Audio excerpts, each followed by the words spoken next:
Hello दोस्तों, मैं हूं प्रांशल। सभी का स्वागत करता हूं क्रिप्टो वेल के बिगू फ्रेश वीडियो के अंदर। तो दोस्तों, एक बिल या फिर हम कह सकते हैं कि एक डॉक्यूमेंट ने बजा रखी है सबकी बारह, क्योंकि सब सोच रहे हैं कि अब क्या यहाँ पे क्रिप्टो होने वाला है बैन। तो आज मैं आपको दोस्तों डायरेक्टली लेके आ गया हूँ पार्लियामेंट ऑफ इंडिया की लोकसभा की वेबसाइट के ऊपर, जहाँ पे कि इस पूरे आर्टिकल को यहाँ पे डिटेल में दिया गया है। और ये हम कह सकते हैं कि वो बुलेटिन है जो कि इस बार के पार्लियामेंट सेशन के अंदर यहाँ पे पेश होने वाली है। और ये पार्लियामेंट सेशन बेसिकली जनवरी 29 से यहाँ पे स्टार्ट हो चुका है। तो आप कह सकते हो कि मोटा मोटा ये शायद अप्रैल के आसपास तक चलेगा, जिसमें बीच में कुछ छुट्टियां भी होने वाली हैं। अब सबसे ज़्यादा जो इंपॉर्टेंट चीज़ है वो दोस्तों हमने टेलीग्राम में शेयर करी थी, ये वाली लाइन जो कि आप यहाँ पे देख सकते हो। और इसी लाइन की वजह से सबके बीच में बहुत ज़्यादा पैनिक है कि क्या क्रिप्टो यहाँ पे बैन होगा, क्या होगा। तो सारी चीज़ें बताता हूँ इस वीडियो में और समझाता हूँ सारी चीज़ें डिटेल में। सबसे पहले दोस्तों, अगर इस डॉक्यूमेंट की बात करी जाए तो आप इस डॉक्यूमेंट को यहाँ पे खोलते हैं तो आपको यहाँ पे पूरा एक बड़ा सा डॉक्यूमेंट देखने को मिल जाएगा, जहाँ पे कि बुलेटिन से, बुलेटिन का मतलब क्या होता है कि जो जो चीज़ें इस वाले सत्र के अंदर ऐड यहाँ पे करी जा सकती हैं, उन सभी के बारे में यहाँ पे डिटेल्स बताई गई हैं। अब अगर आप इस डिटेल्स के अंदर आते हैं तो यहाँ पे आपको थोड़ा सा नीचे जब आप आओगे इसी बिल के अंदर, तो यहाँ पे आपको एक सेक्शन देखने को मिलेगा जो कि आपको मिल जाता है। एक सेकेंड, आपको थोड़ा सा और नीचे आना पड़ेगा इसमें, लगभग इस लेवल के आसपास, जहाँ पे कि आपको एक सेक्शन देखने को मिलेगा जिसका नाम है ई न्यू बिल 20। ये दोस्तों वो सेक्शन है जिसके अंदर बहुत सारे बिल्स ऐसे हैं जो कि यहाँ पे पेश करे जाएंगे। एंड अप्रोक्स आई थिंक यहाँ पे 20 या 21 बिल के आसपास हैं जिनको इंट्रोड्यूस, कंसिडर और पासिंग करने के लिए यहाँ पे कह सकते हैं कि प्रपोज करा जाएगा। आप भी देख सकते हैं कि मोशन प्रपोज करा जाएगा ताकि इनको यहाँ पे मूव करा जाए। अब इसी के अंदर अगर आप नीचे की तरफ आते हैं 12th नंबर पे, तो यहाँ पे देखने को मिलेगा आपको the crypto currency and regulation of official digital currency bill 2021। And इसी के कारण सारा हड़कंप मचा हुआ है। लेकिन अगर आप इस पूरे आर्टिकल को थोड़ा डिटेल में पढ़ते हो, आर्टिकल तो नहीं, हम कह सकते हैं कि जो इंट्रोडक्शन बुलेटिन है, तो यहाँ पे आपको देखने को मिलेगा to create a facilitative framework for creation of a official digital currency, यानी कि आरबीआई में भी यहाँ पे अपनी खुद की डिजिटल करेंसी जो कि सीबीडीसी है, जिसके बारे में हमने थोड़े दिन पहले भी यहाँ पे बात करी थी कि आरबीआई अपनी डिजिटल करेंसी यहाँ पे ला सकता है, उसको यहाँ पे बताया गया है to be issued by the Reserve Bank of India, जो कि आरबीआई के थ्रू यहाँ पे निकलेगी। The bill also seek to prohibited all private crypto currency. अब इस चीज़ से सबसे ज़्यादा जो है हड़कंप मचा था। तो एक बात बता दूं, प्राइवेट क्रिप्टो करेंसी क्या है इन्होंने बिल्कुल भी क्लियर नहीं करा। ये हमें तभी क्लियर हो पाएंगी जब वहाँ से कोई चीज़ें हमें प्रॉपर्ली मिल सकें। जब तक ये चीज़ें नहीं मिलती हैं तब तक ये प्राइवेट का मतलब प्राइवेट ही होगा। प्राइवेट का मतलब ये भी हो सकता है कि कोई नया पर्सन अपनी क्रिप्टो करेंसी ना बना सके या फिर कुछ ऐसा हो सके।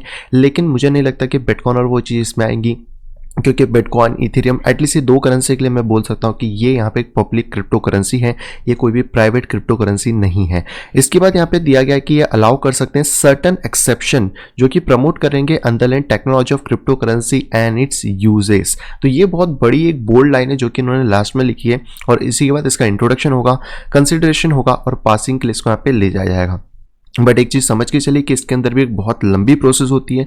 ऐसा नहीं कि अगर ये बिल यहाँ पे आ गया है तो ये यहाँ पे पास हो जाएगा, क्योंकि हम पिछले 3 साल अप्रोक्स यहाँ पे देख रहे हैं कि हर बार ये बिल आता है और रिजेक्ट हो जाता है, या फिर कभी भी लोकसभा के अंदर ये इंट्रोड्यूस ही नहीं हो पाता है। क्योंकि आप देख सकते हो इससे पहले भी बहुत सारे इंपॉर्टेंट यहाँ पे बिल्स हैं जो कि आप यहाँ पे देख सकते हो, जिसके ऊपर गवर्नमेंट को बात करना है।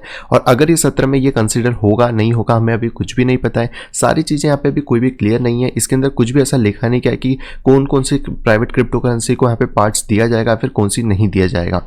अब बात करते हैं थोड़ा इंटरनेशनल लेवल के बारे में।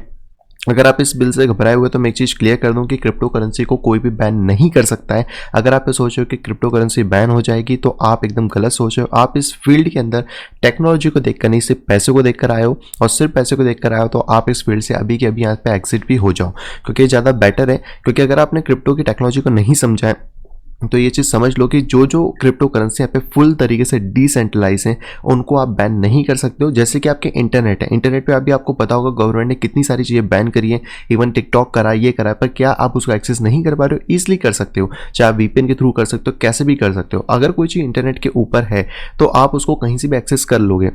चाइना की बात करते हैं, चाइना ने यूट्यूब बैन कर रखा है, लेकिन क्या वहाँ पे कोई क्रिएटर नहीं है यूट्यूब का? बड़े बड़े क्रिएटर चाइना से हैं। कैसे हैं? क्या उनके वहाँ पे वो डायरेक्टली तो एक्सेस नहीं कर सकते, लेकिन कहीं ना कहीं से तो एक्सेस हो रहा है।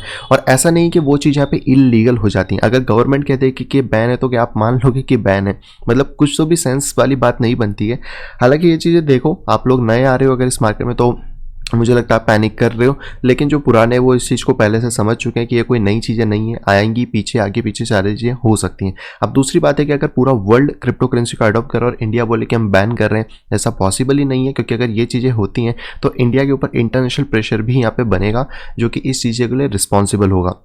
एंड यस ये जो बिल है, या फिर हम कह सकते हैं अभी तो ये ड्राफ्ट है, ये कोई बिल बना नहीं है, इसको जस्ट ऐसा बिल बनाने के लिए प्रोसेसर में आया है। तो सबसे पहले अभी ये आया है आपके लोकसभा के अंदर, फिर ये जाएगा राज्यसभा के अंदर और फिर जाएगा प्रेसिडेंट के बाद, उसके बाद ये बिल यहाँ पे बन के बाहर आ पाएगा। जब तक ये नहीं आ रहा तब तक आप इसको ऐसा ड्राफ्ट समझ सकते हो, जहाँ पे कि कुछ बातें रखी गई हैं, जैसे कि मैं ये बोल सकता हूँ कि मुझे ये काम करना है, वो चीज़ें मैंने यहाँ पे लिख के आपको दे दी हैं। अब ये होंगी नहीं होंगी या आगे पीछे की बातें हैं, तो ये है मतलब मैं ये कह सकता हूँ कि फोकट में पैनिक करने की कोई ज़रूरत नहीं है, क्योंकि अगर क्रिप्टो करेंसी को कोई भी बैन नहीं कर सकता, ये चीज़ आप समझ लो। डिसेंट्रलाइज वाली को, जो प्राइवेट है उनको करा जा सकता है डेफिनेटली। तो प्राइवेट क्रिप्टो करेंसी में कौन कौन सी आती हैं वो हमें देखना होगा। जैसे रिप्पल के साथ हुआ, वो चीज़ें पॉसिबल है, लेकिन हाँ आप बिटकॉइन इथेरियम को यहाँ पे टच नहीं कर पाओगे, क्योंकि वो कहीं ना कहीं डिसेंट्रलाइज मैनर के अंदर यहाँ पे काम कर रही हैं। और दूसरा ये भी कि अगर कोई चीज़ सही है और गवर्नमेंट उसको बैन करती है तो भी आप उसको एक्सेस आराम से कर पा रहे हो। हमने ढेर सारे एग्जाम्पल देखे हैं, और इंटरनेट पर हुई चीज़ों को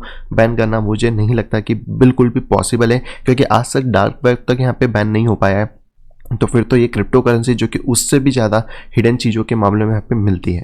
तो आई होप आपके सारे डाउट्स यहाँ पे क्लियर हो गए होंगे। प्लीज़ पैनिक ना करें, और इस पैनिक का इशू मतलब इस पैनिक का फ़ायदा बहुत सारे एक्सचेंजेस उठा सकते हैं इस तरीके से कि आप लोगों को ऐसा दिखाएं कि मार्केट में बहुत ज़्यादा डंप हो रहा है, और ऊपर से आपकी जो क्रिप्टो करेंसी जो मे भी शायद मान लो आपने 14 लाख पे खरीदी हो, 15 लाख पे खरीदी हो, वो आपसे 10 लाख में सेल करवा दें। और ये हमेशा से होते हुआ है, पिछले 3 साल से हम एक्सपीरियंस कर रहे हैं, इसलिए आपको ये चीज़ें बता रहे हैं। तो जिस दिन गवर्नमेंट आगे आके आपको ये सारी चीज़ें डिटेल में क्लियरली बता दे, उस दिन कर लेना, क्योंकि उसके बाद भी गवर्नमेंट आपको बहुत सारा मौका देगी, कम से कम 90 दिन का टाइम देगी ही देगी, जिसमें कि आप या तो अपनी क्रिप्टो करेंसी को डिस्क्लोज कर सकते हो, या फिर आप उसको कहीं भी बेच के जा सकते हो। तो इसमें कोई घबराने वाली बात नहीं है, ये हर साल का लफड़ा है, और ये तब तक जब तक बिल बन के निकल नहीं जाता तब तक ये सब चीज़ें चलती रहेंगी। तो रिलैक्स रहो, आराम से रहो, अपना काम करते रहो, अपनी ट्रेडिंग करते रहो, कोई भी चीज़ कहीं भी जाने नहीं वाली है। क्रिप्टो यहाँ पे आया है तो ये अब यहीं का होके रहेगा, ये इसको कोई भी हटा नहीं सकता है। बाकी दोस्तों, वीडियो को एंड करने से पहले आपको एक चीज़ और बता दूँ कि क्रिप्टो को बैन नहीं करा जा सकता, लेकिन हाँ लोगों को बैन जरूर करा जा सकता है कि वो क्रिप्टो में काम ना करें। बैंकिंग सेक्टर को बैन करा सकता है कि वो एक्सचेंजेस को सर्विस ना दे, जैसे कि 2018 में हुआ था। बट जिस तरीके से हम लोगों ने केस को जीता है कह सकते हैं सुप्रीम कोर्ट के अंदर, उसी तरीके से मुझे ज़्यादा कॉन्फिडेंस है कि क्रिप्टो एक सही चीज़ है और सही डायरेक्शन में उसको यहाँ पे ले जाया जाए तो ज़्यादा बेनिफिशियल है एज़ कम्पेयर टू बैन के, क्योंकि बैन के बाद से वो बैन हट चुका है जो कि बैंकिंग बैन था, और अब वो वापस से सारी चीज़ें चालू हो गई हैं। लेकिन हाँ गवर्नमेंट के पास ये अथॉरिटी कि वो लोगों को रोक सकती है कि वहाँ मत जाओ, लेकिन क्रिप्टो को बैन करना पॉसिबल नहीं है, जो कि डिसेंट्रलाइज वाली क्रिप्टोज है।